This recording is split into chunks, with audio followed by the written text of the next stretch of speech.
Beberapa hari yang lalu kita dihebohkan dengan beredarnya video seorang yang katanya tuan guru ulama, dengan lantangnya dan dengan tanpa menata etika dan merapikan kata-katanya, dia begitu mudah seakan dia seorang mufti memberikan fatwa bahwa boleh-boleh saja, sah-sah saja, tanpa ada pembahasan secara ilmiah mendalam tentang pernikahan seorang syarifah dengan seorang yang bukan sayyid atau bukan habib. Di sini perlu kita bahas. Cukup kita mengambil referensi daripada dalil seorang mufti di zaman penjajahan kolonial Belanda. Beliaulah mufti Batavia atau mufti Betawi, Al-Habib Utsman bin Abdullah bin Aqil bin Yahya. Kita cukup mengambil pendapat beliau ini karena beliau ini seorang mufti di masa penjajahan kolonial Belanda. Artinya kalau di masa itu dianggap seorang mufti, berarti memang kealimannya dan keluasan disiplin ilmunya tidak diragukan lagi. Dan anak kira di zaman ini pun belum tentu ada yang bisa membandingi seperti Habib Utsman Betawi ini. Ditambah lagi kesolehan, kealiman, kewalian beliau tidak diragukan. Ana ambil di sini, ana cuplik sebagian pendapat beliau dari kitab beliau yang bernama Hadis Keluarga pada fasal ke-11 di dalam pembahasan syahdan. Lagi daripada yang menjadi godaan yang menyakitkan hati Sayyidatina Fatimah dan sekalian keluarga daripada para sayyid, yaitu bahwa seorang yang bukannya dia daripada bangsa sayyid Bani Alawi. Nabi ini punya cucu dari pernikahan Siti Fatimah dan Sayyidina Ali. Itu ada berapa?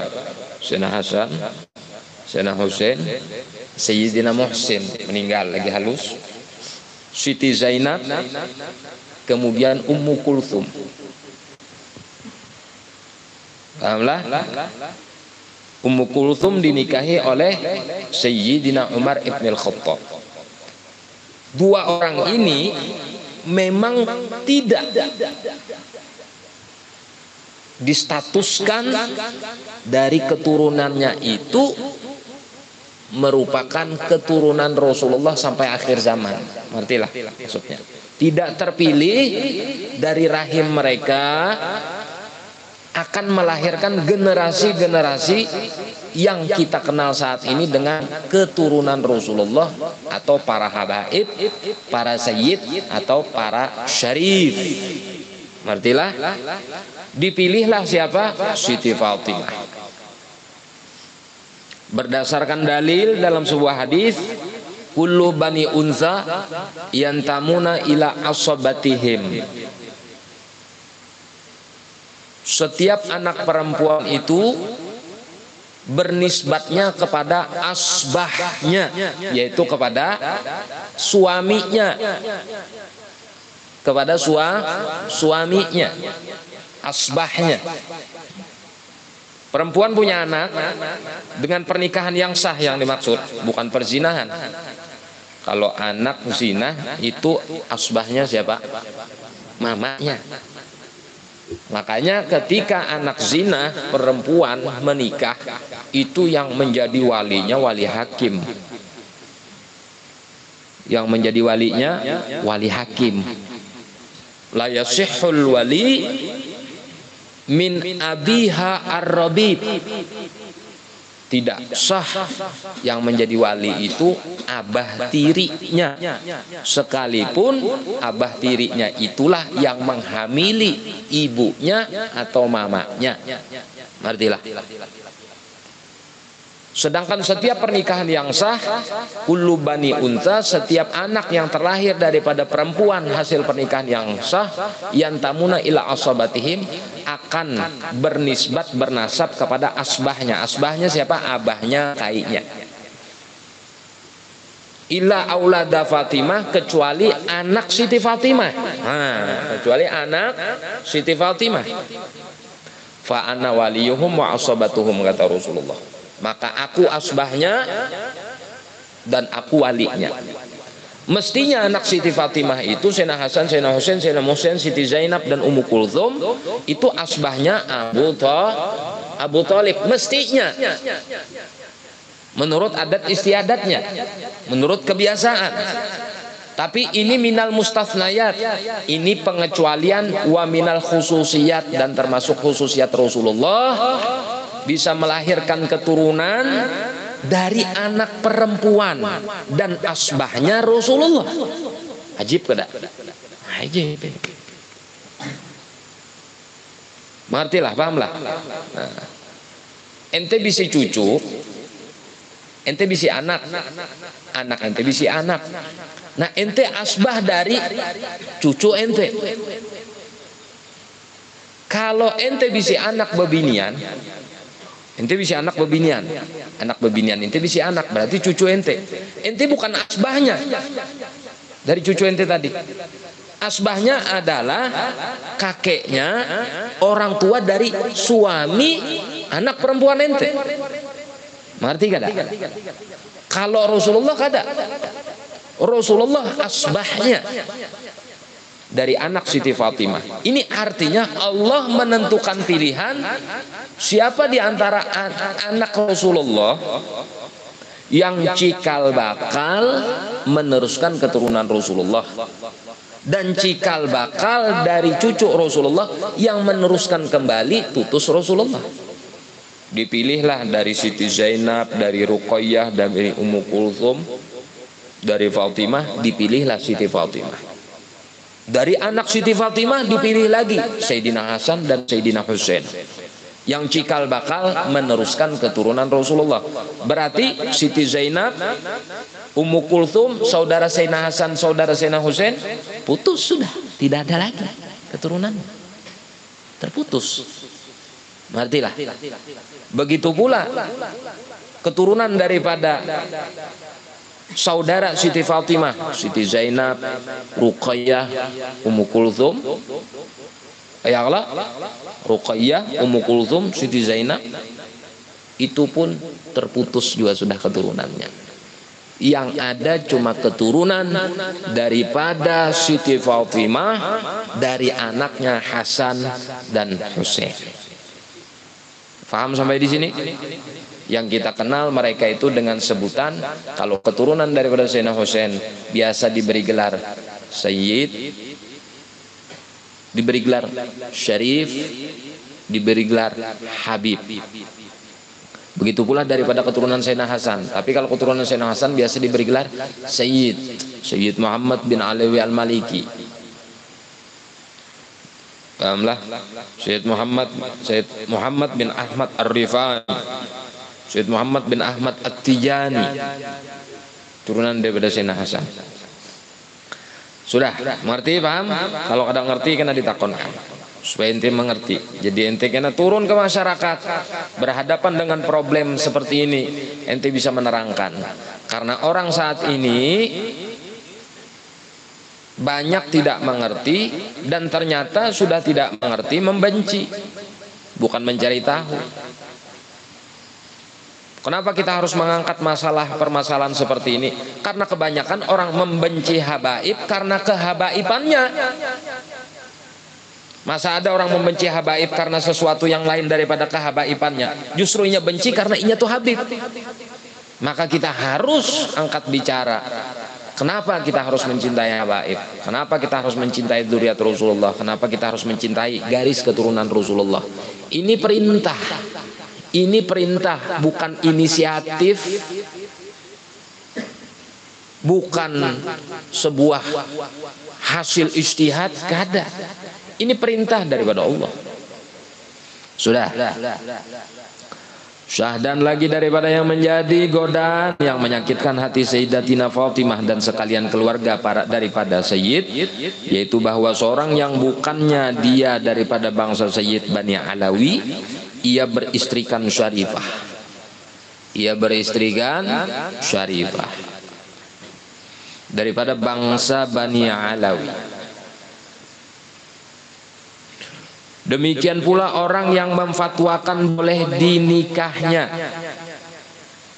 Kita catat baik-baik, orang yang dianggap menyakitkan hati Siti Fatimah itu siapa-siapa? Yang menikahi, orang yang memfatwakan. Demikian juga orang yang menjadi perantaranya pernikahan itu. Termasuk yang menjadi perantara pernikahan apa? Yang membiayai, yang jadi saksi, dan yang hadir bergembira atas pernikahan itu. Ada berapa dong berarti di situ? Pertama yang menikahi, yang kedua yang memfatwaakan boleh, yang ketiga orang yang menjadi perantaranya pernikahan itu. Orang yang menjadi perantaranya dalam kurung yang membiayai, yang hadir menjadi saksi, dan yang bergembira hadir atas pernikahan itu. Mereka semua adalah orang-orang yang menyakitkan hati Sayyidah Fatimah.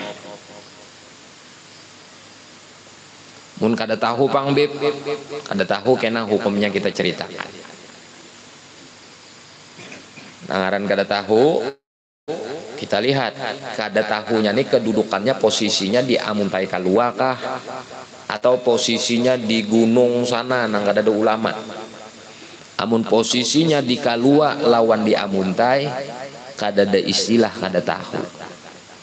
Kenapa? Karena Kalua Amuntai sampai ke Banjar banyak ulama, banyak habaib.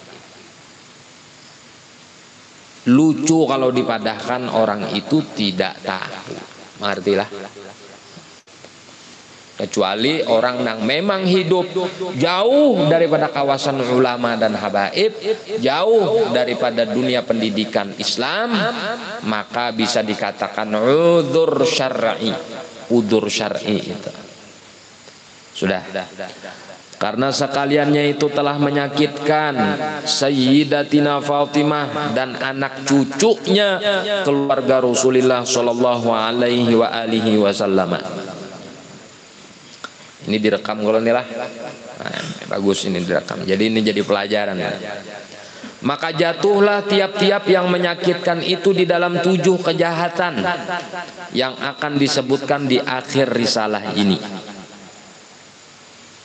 Maka mereka akan mendapatkan 7 kejahatan. Anda menyebutkan itu aja sebagai muqaddimah. Anda bacakan di sini.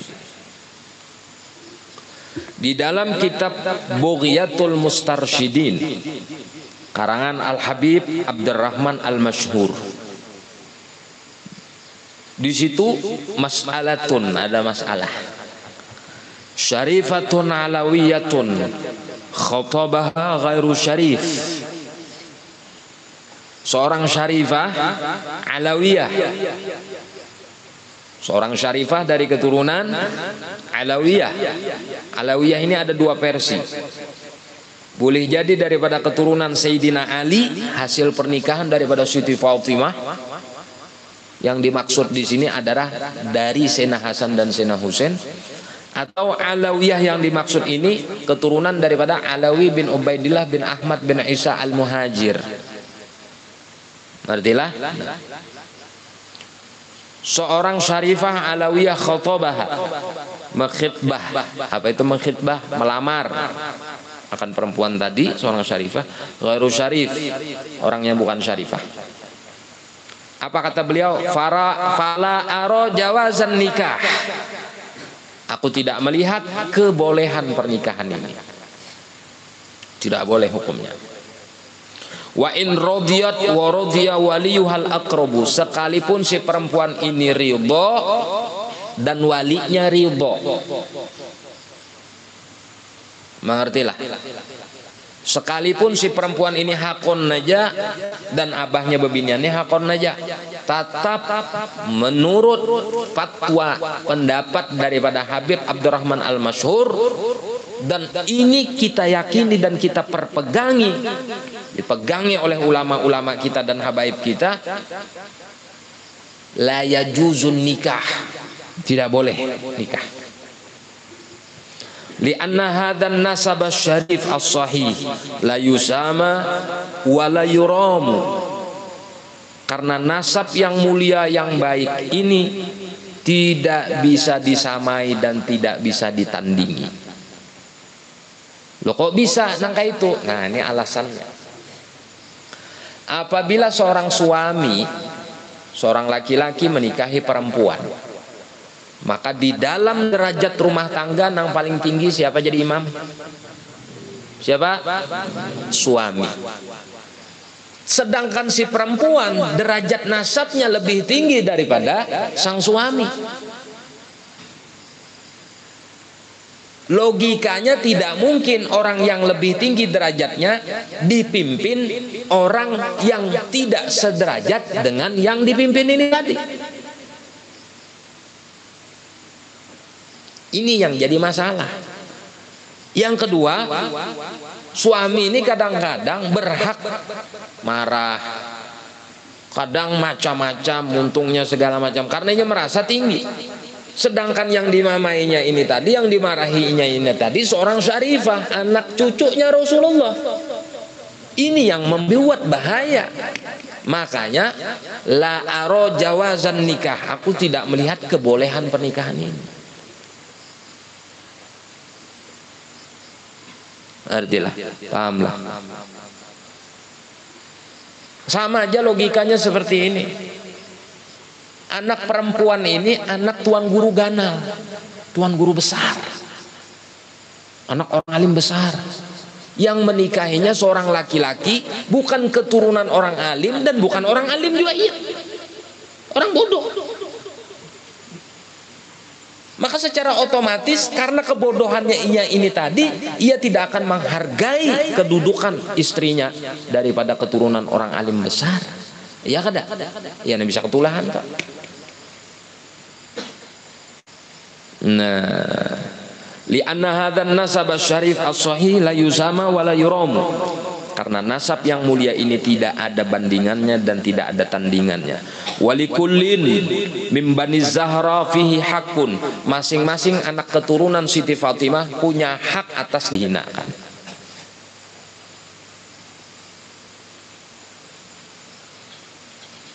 Paham? Walikullin mim bani Zahra fihi hakun. Garibihim wa ba'idihim atau garibuhum wa ba'iduhum, baik yang dekat maupun yang jauh, memiliki hak terhadap nasab ini tadi. Sama aja kayak ikam juga, bisa keluarga sepupu 10 kali, bukan sepupu sekali, kadang sepupu 10 kali. Tetap mun inya dihina, ikam merasa terhina karena itu adalah keluarga ikam. Ikam merasa darah dan daging inya ada ikatan dengan darah daging ikam, ya kada? Itu wajar, maka seperti itu pula.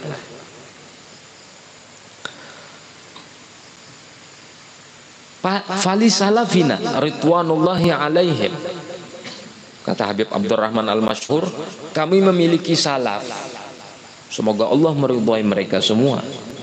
Ikhtiyaratun, punya pilihan.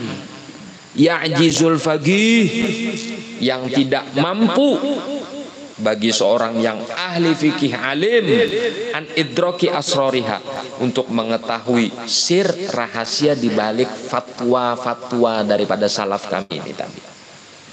Mungkin ada pendapat yang menyebutkan boleh, tapi mereka tidak mengetahui kenapa kami berpendapat tidak boleh. Itu hanya kami yang tahu rahasianya. Karena apa? Orang wali itu pasti alim, tapi orang alim belum tentu wali.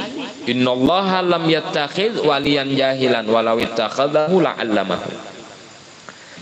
Orang wali itu pasti alim karena Allah tidak mungkin melantik orang wali dari orang bodoh. Seandainya pun memang tidak bisa tidak orang bodoh harus jadi wali, maka Allah alimkan terlebih dahulu baru Allah jadikan ia seorang wali. Sebaliknya tidak semua orang alim itu wali. Maka secara otomatis mereka ini para salaf-salaf kami, kata Habib Abdurrahman Al-Masyhur, mereka ini bukan hanya sebatas alim dan mereka wali.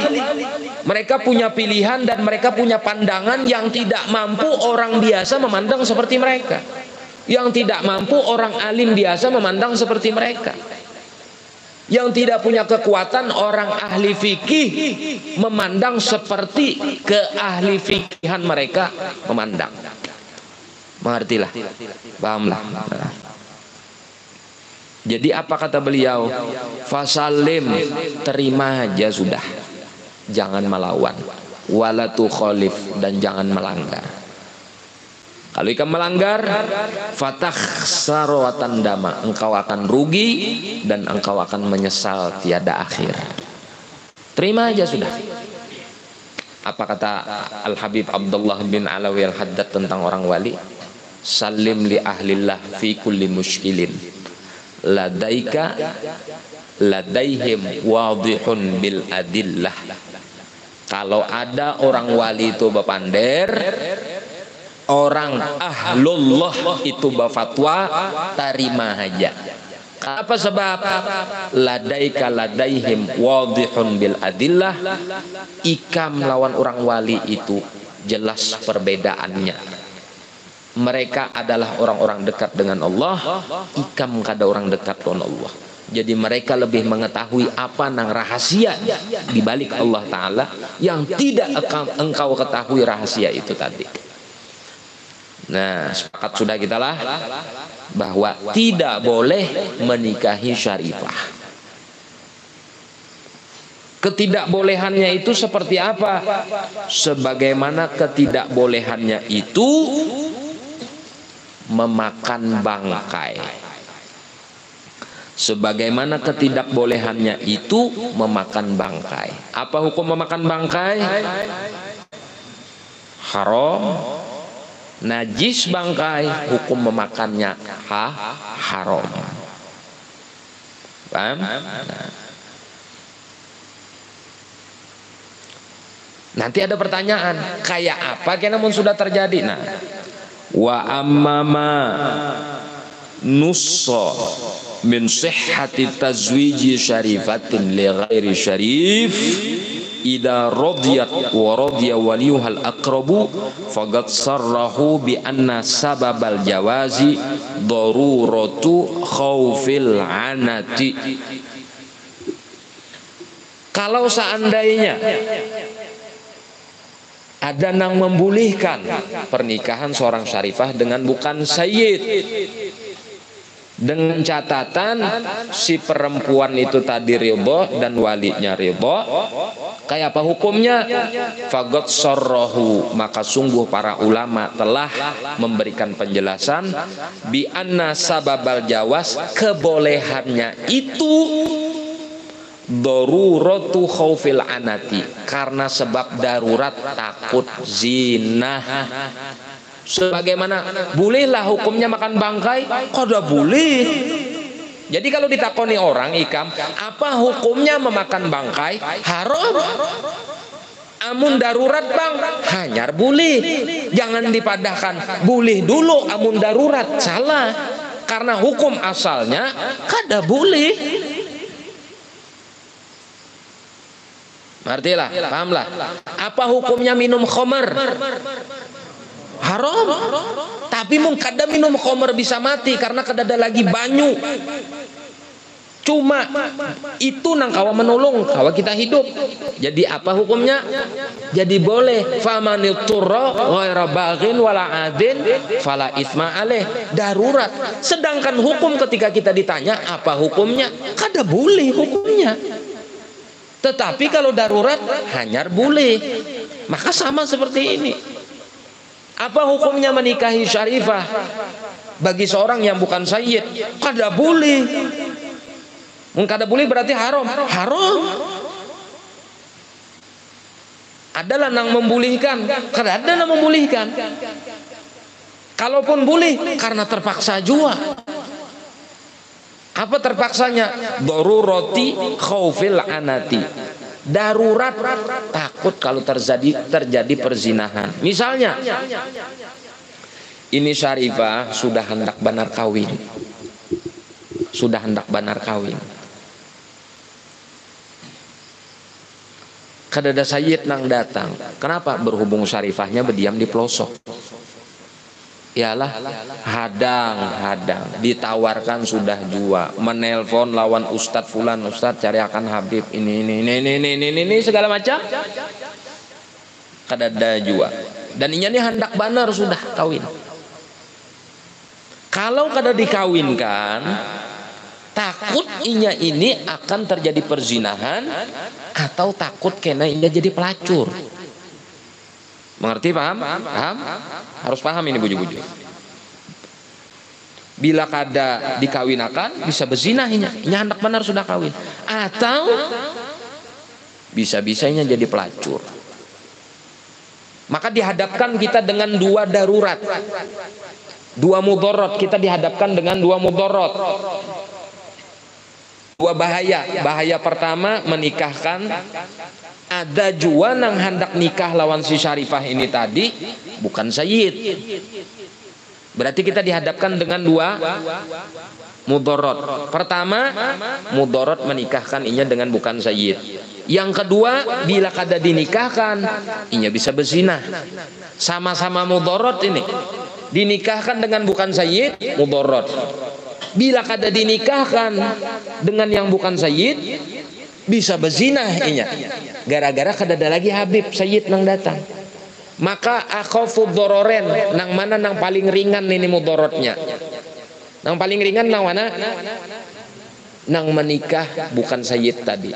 Maka dengan terpaksa dinikahkanlah untuk menghindari mudorot nang lebih besar, yaitu perzinahan. Maka atas dasar darurat seperti ini dibolehkan dengan catatan darurat. Hukum asalnya kada boleh. Fala aro jawazan nikah. Mengerti kah? Paham kah?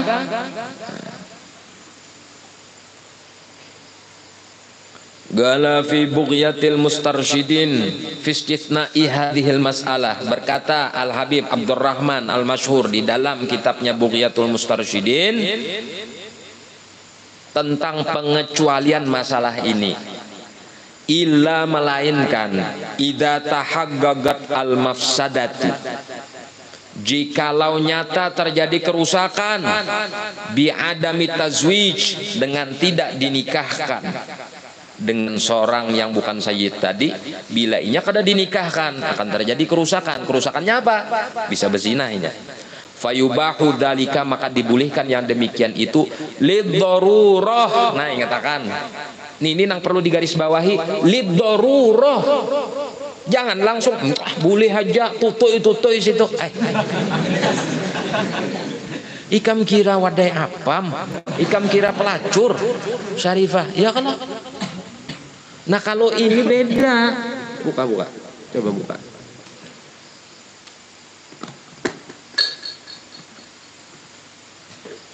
Ente mau makan ini, hendak makan ini, misalnya nih, dua pilihan. Ini kah, tutui kada bapak, karena aslinya memang halal. Aslinya memang halal. Kalau ikam katakan seperti itu silahkan. Karena makan ini kan, makan ini kah, nak minum mineral kan, nak minum teh ini, sikat saja kada apa-apa. Kenapa? Karena aslinya halal.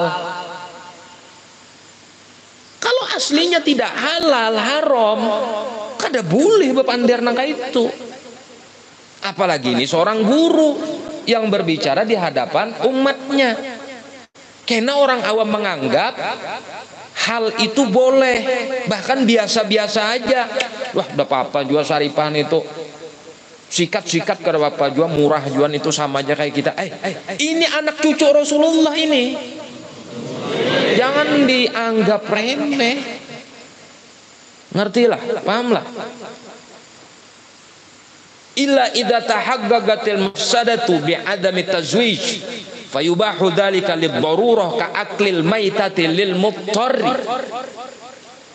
Kecuali jelas terjadi kerusakan seandainya tidak dinikahkan ini Syarifah dengan bukan sayyid karena ketiadaan sayyid, dan apabila tidak dinikahkan akan terjadi perzinahan, fayubahu dzalika, yang demikian itu yubah, diperkenankan. Kenapa? Lid-darurah, darurat, ka aklil maitati lil muttarri, seperti makan bangkai bagi orang yang sudah terpaksa darurat, tidak bisa tidak. Bila kada makan inya mati, dan cuma bangkai saja nang ada makanannya itu tadi. Martilah, pahamlah. Nah, wa a'ni bil mafsadati, dan aku maksudkan dengan kerusakan itu apa?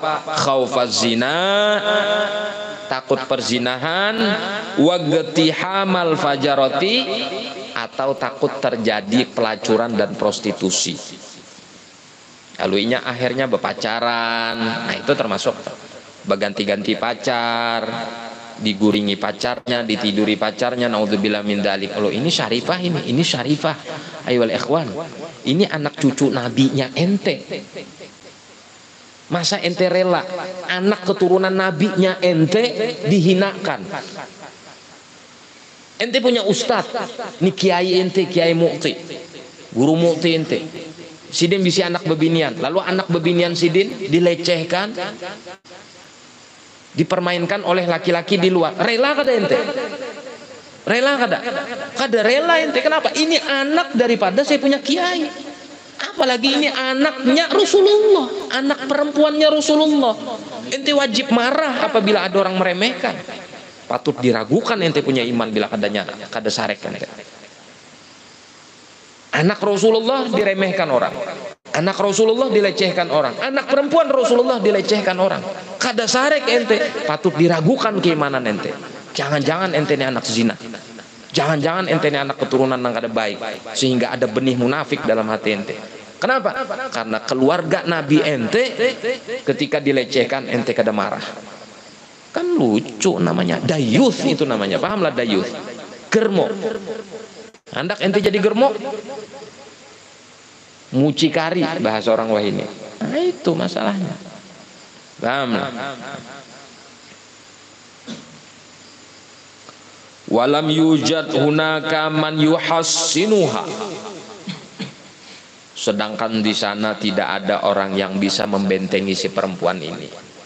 Amun bebiniannya artinya aku kada apa-apa jangan kada ada Habib nang berdatang lon aku siap aja berumuran bujang sampai akhir hayat, ini bagus.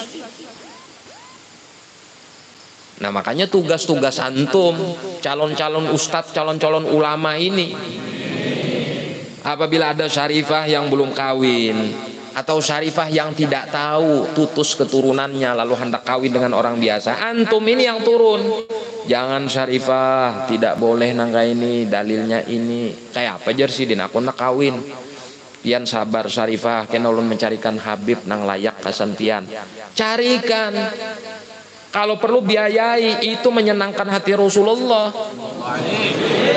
Apa gunanya inti bersolawat 1000 kali, 10.000 sehari, baca maulid ya Rabbi sholli ala Muhammad, kena membaca burdah, tawasul, istighosah, tapi giliran ini inti kada membela.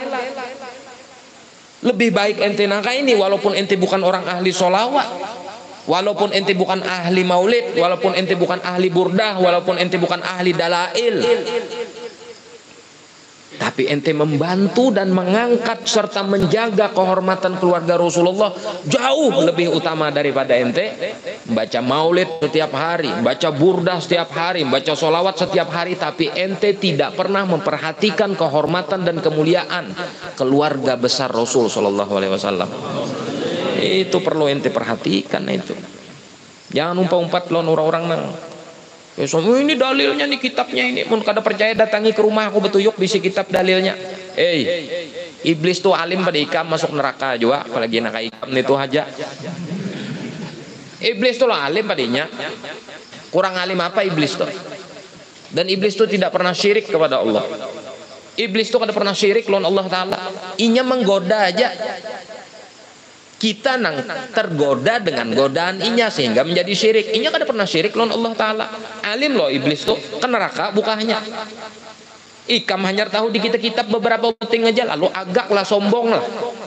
Dengan ilmu ikam itulah menyakiti hati Rasulullah. Kita bayangkan kayak ini aja, seandainya Rasulullah tuh hidup detik ini, lalu ikam berfatwa, cah kada apa-apa dikawini anak bebinian Rasulullah tuh oleh orang yang bukan sayyid. Kira-kira ketika ikam berfatwa tuh Rasulullah senang kah sarek kah? Sedih kah gembira kah Rasulullah? Harus dipikirkan itu. Imam Ibn Hajar, Ibnu Hajar Al-Asqalani, kalau kada khilaf Al-Asqalani, bila kada salah Al-Haythami, pernah ditanya tentang bagaimana hukumnya orang habis sembahyang sunat menghadap ke sebelah kanan kah atau ke sebelah kiri ketika di Masjid Nabawi, tepatnya di Raudhah Asy-Syarifah. Ente tahu Raudhah bila ke Madinah? Ma baina baiti wa mimbari raudhatun min riyadil jannah, kata Rasulullah. Antara rumahku dan mimbarku itu raudhatun min riyadil jannah. Itu namanya Ar-Raudhah Syarifah. Di mana rumahnya Rasulullah itu tepat di mana sidin berkubur, itu rumahnya Rasulullah. Di dalam Masjid Nabawi itu ada kuburan Rasulullah. Nah, kuburan Rasulullah itu tepat di situ persis rumahnya Rasulullah. Jadi antara rumah Rasulullah dengan mimbar Rasulullah itu namanya Raudhah. Ibn Hajar ditanya, Ibnu Hajar Al-Haythami, bukan Asqalani, Al-Haythami ditanya, apakah kita menghadap ke sebelah kiri habis berwirid Allah mantasalam wa minkas salam, ya kan biasa menghadap ke sebelah kanan loh, ke sebelah kiri kah, ke sebelah kanan kah? Ujar Ibnu Hajar, tetap menghadap ke sebelah kanan sekalipun di Raudhah Madinah.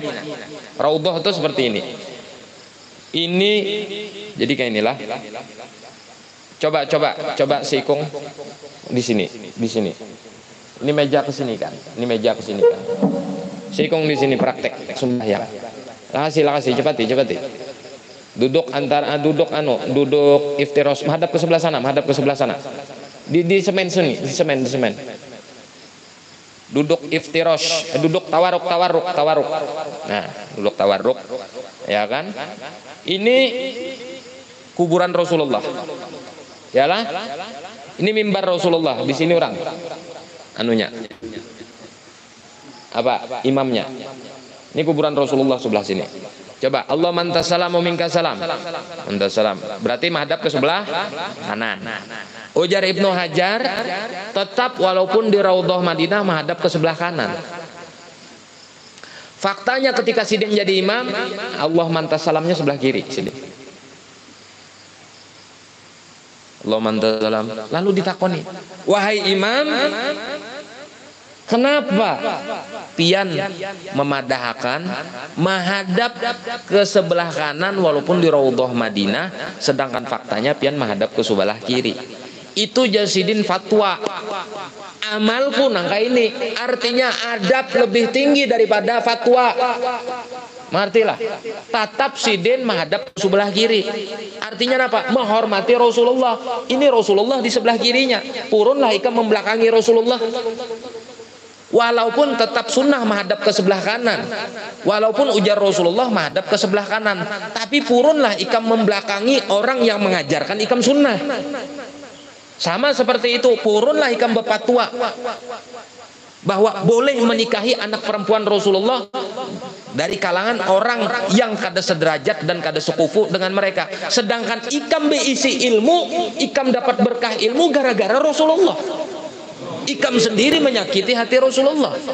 Kira-kira orang nang kayak ini kayak apa kisahnya? Inilah orang-orang nang kemungkinan ilmunya kada berberkat dan kada bermanfaat. Jadi kalau hendak pangke apa? Ketika kita ditanya apa hukumnya menikahi syarifah, kada boleh. Kada boleh. Kalau seandainya terjadi, hanyar pakai nang tadi darurat. Sebagaimana ketika ikam ditanya apa hukumnya memakan bangkai, maulah ikam langsung menjawab boleh. Lamun darurat kada mau, itu salah. Apa hukumnya makan bangkai? Kada boleh. Lamun darurat bang, hanyar dibolehkan. Apa hukumnya minum khamar? Haram. Kalau darurat bang, hanyar dibolehkan. Apa hukumnya menikahi syarifah? Haram. Orang nang bukan sayyid. Kalau darurat hanyar dibolehkan. Daruratnya seperti apa? Takut perzinahan dan takut terjadi pelacuran gara-gara si syarifah ini tadi tidak menikah. Mengerti gak? Paham gak? Supaya kita tahu ini. Seharusnya menerangkan tuh nangka itu. Jangan langsung tutui. Apa? Ikam kira anak perempuan Rasulullah pelacur, main tutui. Nah inilah kadang-kadang orang-orang yang apa kata Nabi SAW? Idza lam yabqa alimun atau idza lam yubqillah aliman ittakhadhan nas ru'usan juhalan. Apabila sudah Allah tidak menyisakan orang alim, maka manusia akan melantik orang-orang bodoh jadi orang alim. Pakai atribut, bawa bolang jua, bajubah jua, bapak pengajian jua. Fasu'ilu anil ilmi, ditakoni tentang ilmu, fa'aftau bighairi ilmin, memberikan fatwa tanpa landasan ilmu, fadallu wa adallu, inya sesat, nang mendengar sesat juga. Orang berkitab bujur-bujur, cari nang lebih aman. Apalagi ini menyangkut urusan kehormatan Rasulullah. Ini nah ada khilaf antara Ibn Hajar lawan Ibn Romli. Pilih nang paling hati-hati. Apalagi ini menyangkut urusan kehormatan Rasulullah. Jadi kita tadi harus hati-hati. Jangan sembarangan. Manyar ilmu sekrucut agak-agak. Berani-berani ngasih fatwa melajari Rasulullah sampai dengan fatwa ikam merendahkan dan meremehkan kehormatan seorang syarifah. Siapa ikam? La'anzalallahu alaihim syafaati ya Rasulullah. Bisa kada ditentukan oleh Allah Ta'ala termasuk orang yang dapat syafaatku nanti di hari kiamat. Apalagi jar Habib Usman tadi termasuk orang yang menyakitkan hati Siti Fatimah. Martilah, pahamlah. Hati-hati itu. Jangan cari-cari dalil dan cari-cari celah untuk melakukan pembolehan itu. Adapun yang sudah terjadi bang, nah yang sudah terjadi ya apa, yang sudah kawin karena ketidaktahuan. Kan dulu ada nang kada tahu, dikira kada apa-apa ngawini syarifah nih. Nyakin tahu ay padinya tuh syarifah tapi nya kada tahu syarifah itu apa. Lalu tak kawini. Babai sudah mendengar ini, berarti kada boleh lah. Nah, kan berarti kada tahu. Nah kayak apa itu? Ada sebahagian memadahkan kalau ente berkenan, ente lepaskan istri ente itu tadi. Lebih baik kalau ente berkenan, ente lepaskan istri ente itu tadi. Lebih bagus supaya tanggung jawab ente terhadap datuknya nanti tidak besar. Ente serahkan kembali ulun bulikakan nih anak pian ulun karena kada tahu bahari ulun minta halal minta ridho ulun bulikakan. Seandainya bisa dilakukan dan bisa terjadi seperti itu. Tapi kalau kada misalnya anak sudah banyak 5 ikung 6 ikung gana-gana sudah anak becucuan, pahamlah kan kada mungkin lagi toh mas saya sudah manu sudah tuha tapi hanya sadar nang kayak apa ya sudah tetap pertahankan rumah tangga itu, namun ingat bahwa Anda harus sadar dan harus tahu ini adalah istri Anda seorang syarifah. jangan sembarangan, dan jangan semena-mena terhadap inya. Nah itu. Ini diambil di dalam kitab Asy-Syaraful Mu'abbad li Ali Muhammad, kalangan daripada Syekh Yusuf An-Nabhani, diambil dari fatwa Syekh Abdul Wahab Asy-Sya'rani dari gurunya Syekh Ali Al-Khawwas. Kata Syekh Ali Al-Khawwas terhadap Syekh Abdul Wahab Asy-Sya'rani, kalau memang tidak bisa tidak, terpaksa mereka harus kawin, maka harus yuroi adaban, harus memperhatikan adab-adabnya. Pertamanya harus sadar ini istrinya Syarifah, jangan menyuruh, jangan memamai, harus menghormati dengan benar-benar penghormatan, karena ini adalah bid'atun min Rasulillah, darah dagingnya Rasulullah, bukan orang sembarangan. Ini kalau nang sudah apa kata tadi martil, karena nang datang ke dadang inya bilanya kan bisa berzinah, nah dipadahkan don lelakiannya, ikam suami ini bini kamne Syarifah, jangan sampai ikam memamainya, jangan sampai ikam kada menghormatinya, jangan sampai ikam merendahkan inya, jangan sampai begini, jangan sampai begini, jangan sampai begini, dan jangan sampai ikam memaduinya.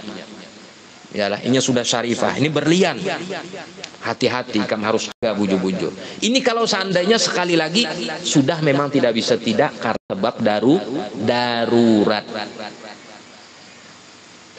Apa kaidah usul menyebutkan ad-darurah tuqaddar biqadariha.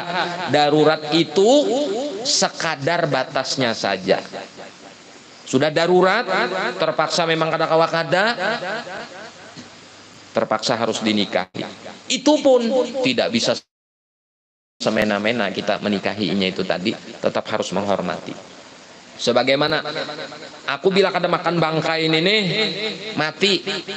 Bangkai apa? Nang ada di situ misalnya bangkai sapi, sesapian tuh lah ikam makan lah. Kada kalau paling sehijir aja nang sekira secukup, kira-kira ikam kawa kada mati. Bukan berarti seberatan itu kada. Mengertilah, itu nang disebut ad-darurah tuqaddar biqadariha. Darurat itu ada porsinya. Sebatas apa? Sebatas kecukupan, bila sudah cukup khalas. Mengerti, paham? Paham? Nah, jadi bahasanya kebolehan menikahi Syarifah itu namanya rukhsah. Kebolehan menikahi Syarifah itu namanya rukhsah. Ada keringanan ketika darurat. Mengertilah. Ada keringanan ketika darurat. Wa rukhsatu la tunatu bil ma'siyah, kata kaidah usul. Sedangkan rukhsah itu, keringanan itu tidak bisa ditempuh dengan cara maksiat. Artinya bilanya masih ada Habib, ialah masih kawa diusahakan dengan Habib, jangan dinikahi.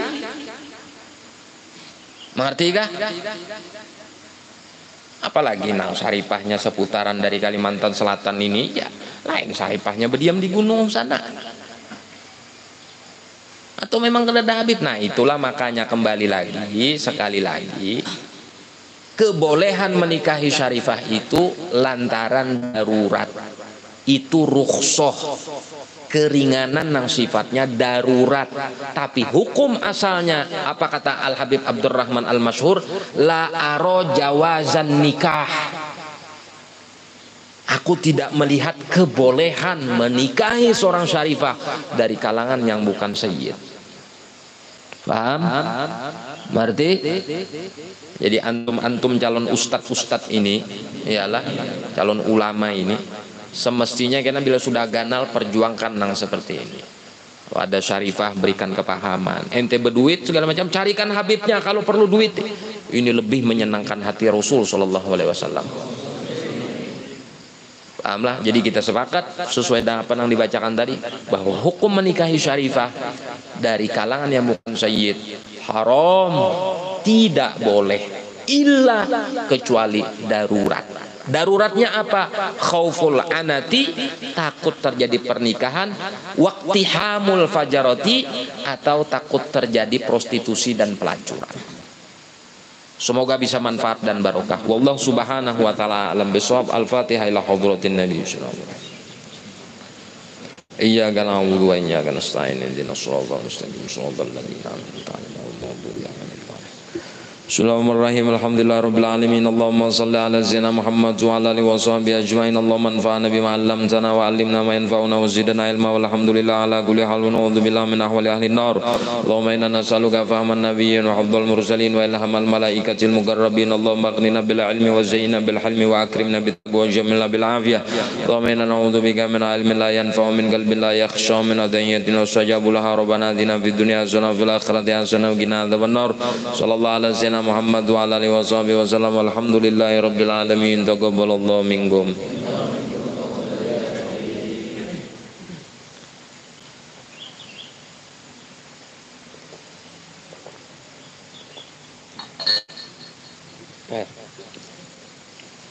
Salat ala Nabi Muhammad